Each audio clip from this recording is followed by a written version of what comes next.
What's up, guys? How you doing? Good. Good. Y'all look sad. Y'all all right? Doing good. Somebody died? Damn. Give me some smiles, man. There we go. What was the difference between 3 points in the first half and Oh, 6 points after halftime? Dude, tell me about it. All right, right? That was the question I was kind of trying to mentally prepare myself for. I thought we came out the first half, obviously, did what we were supposed to do. Like I said, points is the most important thing. But, the second half, it kind of went downhill, man. And, I take full ownership in that. I could have put the guys in a much better position to be successful, especially with the way the game was heading. There were some calls that I wish I had back, but that is solely on me as a play caller. There are some things there that I could have did to help our guys tremendously in terms of coverage when they started to air it out a little bit. And so I got to make sure I do a better job at that. And just looking at everything whole par whole. Obviously, I thought we did a really good job in the first half, trying to eliminate some of the explosives. Overall, but. Yeah, that's solely on me, man. I got to be better. I will be better. I thought our guys did come out and fight. They didn't really bat an eye. When things did kind of start to go awry. We had a bunch of young players get in the game, and had a flashback for a second to last year, and it was just so good to see those guys finish. It wasn't what we wanted in the second half. That isn't the standard for Illinois football defense, especially defensively. And I gotta do better at that, and I will. But just know, like, from you guys' standpoint, like, our players, they're pissed defensively, right? Like, they want to have success, they want to do well, and so I just think that I'm happy that we won for sure, but there's no satisfaction in giving up that many points to a defender that you had down. And in that moment, you're supposed to choke those kind of guys out, like literally you're supposed to put them away. Was there anything that surprised you with what they did, and Ryan obviously has a lot of familiarity. Did that help them? Or? No, it wasn't nothing that really surprised me. I kind of felt like, had heard through the grapevine that Ryan may be calling, may not be calling. Obviously, he knows this. He knows us, our personnel. One, he knows our personnel extremely well, and two, he just knows the landscape of how we operate and do things. So it didn't shock me to hear that he was calling it or whatnot, but no, it wasn't nothing surprising, man. It's again, like I want to take full ownership because I don't want to make it okay, that player did that player. I have to put them right. I have to put them based on their skill set in a better position to be successful. There were some calls that we had. Obviously, it was a couple newer calls that we had that they executed at a really, really high clip, right? That I have to make sure with those new calls that we added. I got to do a better job of just putting them in better positions, right? And maybe I could have got away from some of those calls, those newer calls in the second half. I definitely think that would have helped us. Touch a little bit different look with the defensive front to start the game.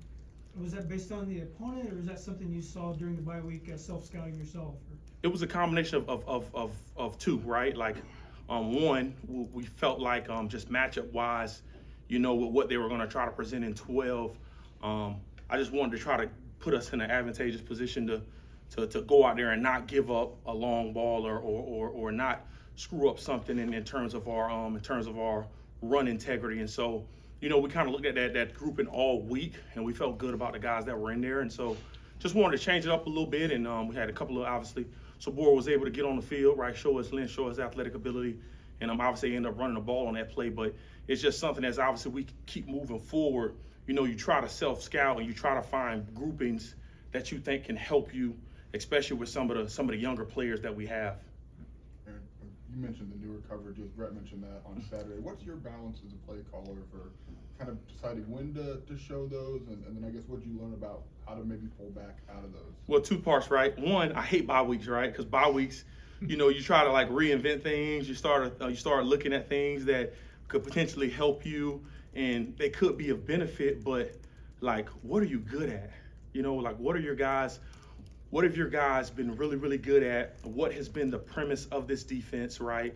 Like, what was the reason why this defense had success from Jump Street, right? And it was due in large part to, guys may have gotten beat on the outside, but there wasn't a lot of home runs over the middle, you know what I'm saying? Because you typically had a post player relatively deep, but, like, in learning that, right, like, more time don't always equal success. More time to think about. I think sometimes as coaches, we can outthink ourselves and think we need this call and that call, when truly the magic is in our players, right? I can remember I can remember in 2022, I mean, we were our first game of the season. I mean, coach probably called we had like 4 defensive calls the whole game, right? And they played really well. You know what I mean? And so like, again, I gotta, sometimes as a young coordinator, young coach, you think you can whoopsie do and create something magical that can obviously our goal is to try to be good in a run and pass game. But I think sometimes when you do that and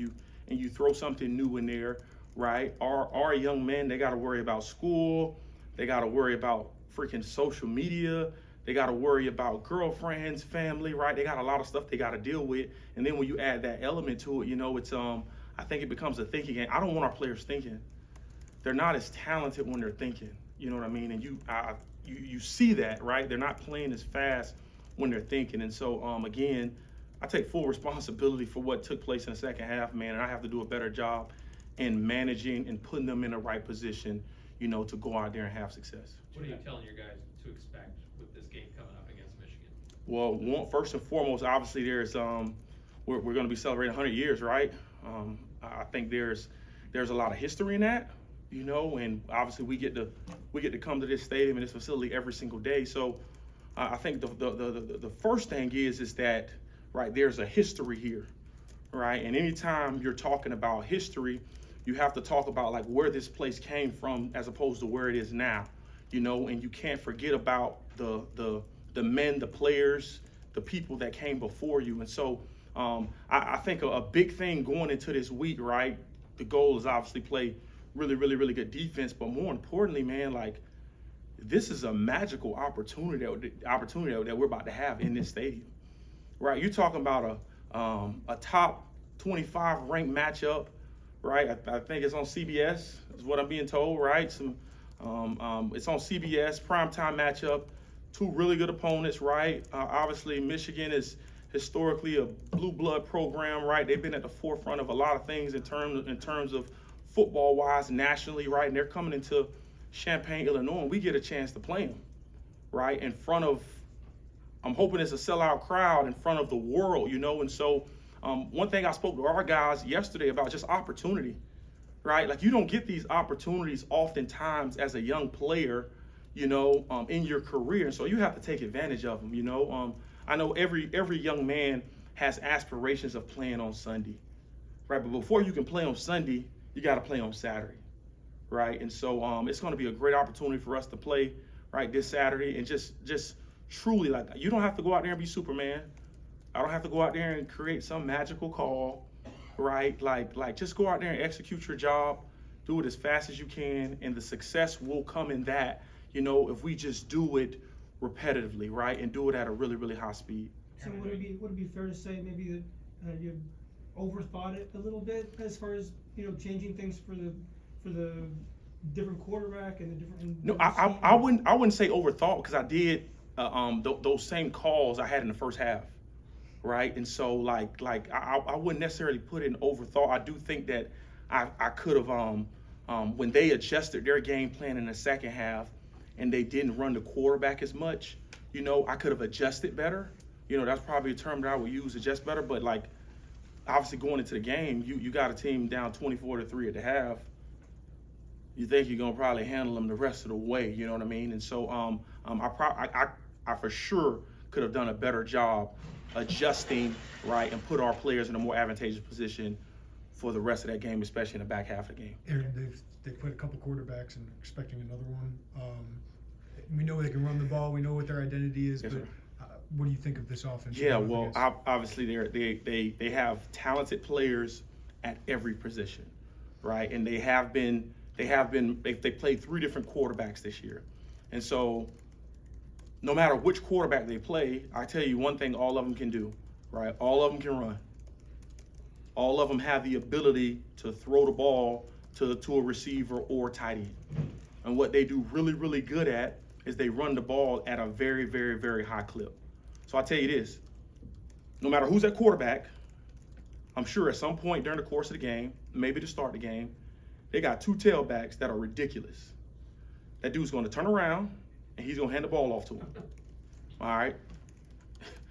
Not to try to be funny, but he's going to hand the ball off to him And the truth of the matter is, it really doesn't matter who's back there handing the ball off to them. They have to be able to manage the offense and make sure, because I'm sure they don't want to turn the ball over. I'm sure that they don't want to obviously make mistakes and fumble the ball in any of that capacity. But they're going to try to control the game. I would like to think in the run game and try to open it up for explosive plays down the field. And so obviously going into a game of this magnitude, right, our goal is to make sure that we contain that and limit that, you know, and try to create as many negative plays, as many takeaways as possible, right? Because I think with a team of this caliber, right, like they have a freaking really good O-line.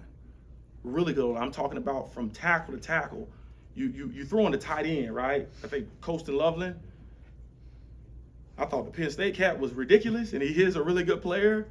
I thought the Purdue cat was really, really good, right? And this cat is just as talented. He just may be the best one out of all of them, you know. And so he creates his own matchup problem for our defensive backs, for our linebackers, for anybody that's covering them. You know what I mean? And so I tip my hat to Coach Moore and what he's done with that program.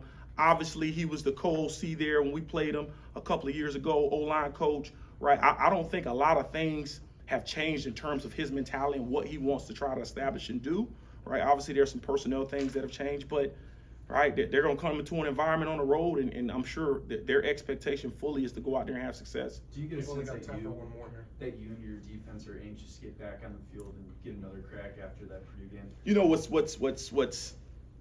awesome, right? Like obviously, you know, the goal is anytime you play a game or you don't have as much success, or you do have success, the goal is to go into the next game and try to have as much success as possible. I got a question for you. Do you know who the DC was in 2010? 2010 year, Uh-huh. was that the interim coach in 2011? So Which was? I forget his name. Oh, Vic. Okay, good. Do you know what was their record that year? 7-6. Okay, you're pretty good, right? Yeah. You're really good. Do you know what was the most points they gave up that year? 65 to Michigan. Oh, that's 67. yeah. They had us beat by about 15. You know, so my point was when I was telling that to our staff this morning is nobody, unless obviously you guys are diehard Illinois fans, nobody remembers, right, what happens the previous week or the week after if you go out there and take care of responsibilities in the game ahead, right? And so you try not to dwell on that. You try to learn from it and grow from it.